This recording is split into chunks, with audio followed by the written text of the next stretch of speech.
Bueno, vamos a hacer el último video de esta unidad que es números complejos para que ustedes puedan terminar el trabajo práctico el primer trabajo práctico de la promoción. Ya les adelanto que modifiqué un poco el apunte en esta última parte, así que se los voy a ir mandando, se los voy a mandar por WhatsApp de nuevo, pero es un toque nomás.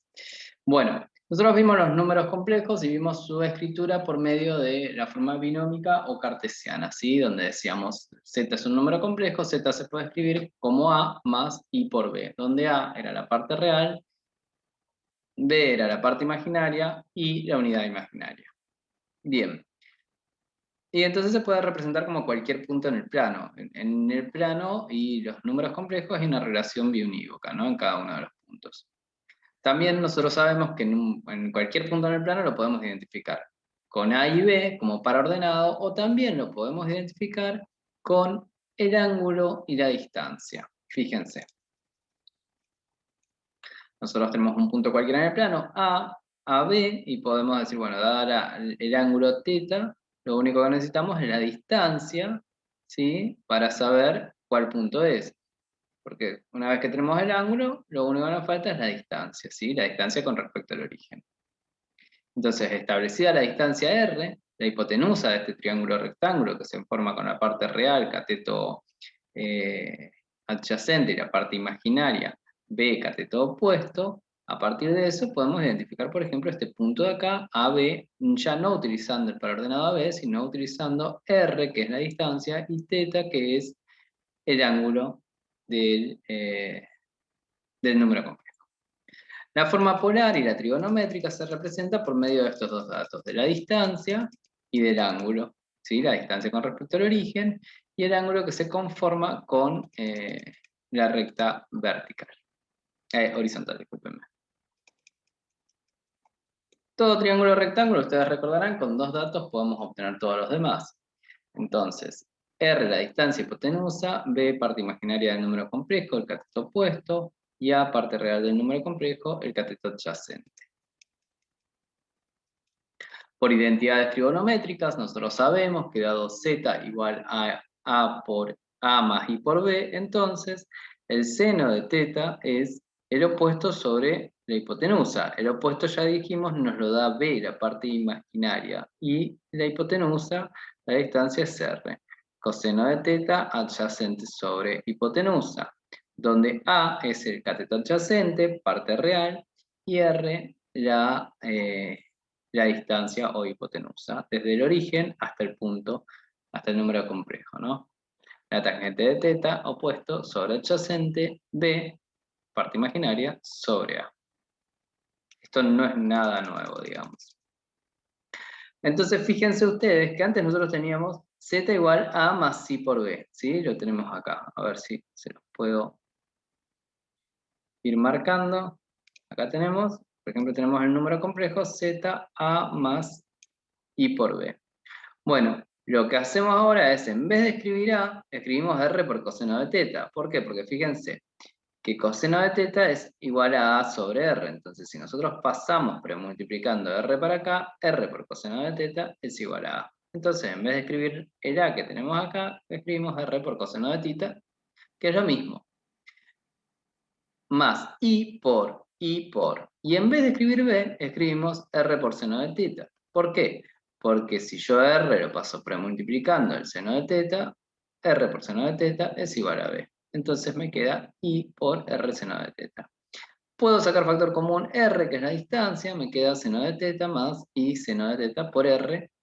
Y todo esto, ¿sí? Vamos a llamarlo forma trigonométrica en realidad, no todavía forma polar. No todavía forma polar, sino forma trigonométrica, es esta forma. Estamos escribiendo lo mismo que tenemos acá, pero de otra manera.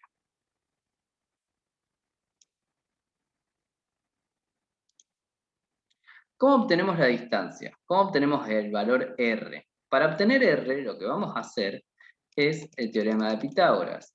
A cuadrado más B cuadrado, la raíz cuadrada de A cuadrado más B cuadrado, ¿sí? Tenemos el valor de A, tenemos el valor de B, por lo tanto podemos obtener R. A cuadrado más B cuadrado, raíz cuadrada de A cuadrado más B. Se denomina módulo del complejo la distancia entre el punto en el plano y el origen, y se denota como z en valor absoluto, y al ángulo argumento del complejo denotado por argumento de z. Al ángulo, que es θ, lo vamos a llamar argumento de z. Como vemos, A es igual a R por coseno de θ, y B es igual a R por seno de θ. Bien, por lo tanto, o sea, una vez que nosotros tenemos A y tenemos R, podemos pasar dividiendo A, me queda A sobre R igual a coseno de θ, y θ es igual a el arco coseno de A sobre R. O también lo podemos sacar de esta identidad trigonométrica. O sea, si nosotros tenemos A y B, podemos sacar R. Si tenemos R, ¿sí? Podemos despejar en cualquiera de estas dos identidades trigonométricas el valor del ángulo. Y entonces podemos reescribir Z, en vez de que con A y con B, lo podemos reescribir con R y con θ.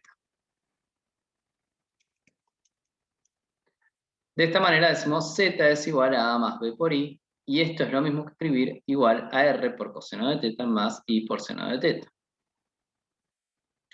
Ahora vamos a incorporar lo que se denomina la fórmula de Euler. Euler demuestra, nada más lo vamos a mencionar para poder terminar de escribir el número en forma polar. Euler demuestra que e a la ix es igual al coseno de x más i por seno de x. Entonces, con este dato, ya, o sea, esto de acá lo podemos escribir considerando θ como x. ¿Sí? Es exactamente lo mismo, en vez de escribir x, escribimos θ. Y podemos escribir finalmente el número complejo en forma polar, z, que decíamos en forma binómica, es igual a A más B por I, en forma trigonométrica, decimos es igual a R por coseno de θ más I por seno de θ. En forma polar, en vez de escribir este desarrollo que tenemos acá, lo reducimos a E a la I por θ, entonces nos queda en forma polar R por E a la I θ. Desde el cartesiano, entonces de la forma binómica o cartesiana, con A y B, podemos encontrar R y θ, por lo tanto lo podemos escribir en forma polar. Desde la forma polar, si yo tengo la distancia y tengo el ángulo, también puedo retroceder, hacer los procesos inversos con las identidades trigonométricas y encontrar el valor de A y encontrar el valor de B. O sea que si yo estoy en forma cartesiana binómica, puedo pasar a polar; si estoy en polar, puedo pasar a cartesiana binómica, que es una de las tareas que tienen práctica. Pero además, esta última parte, si quieren, mírenla, o sea, está bueno, son ejercicios concretos, más complejos, pero no lo van a necesitar capaz para la resolución del práctico. Pero fíjense que escrito de esta manera, ¿sí? ¿De qué se trata y por qué tiene importancia esto, además de por una forma de escritura?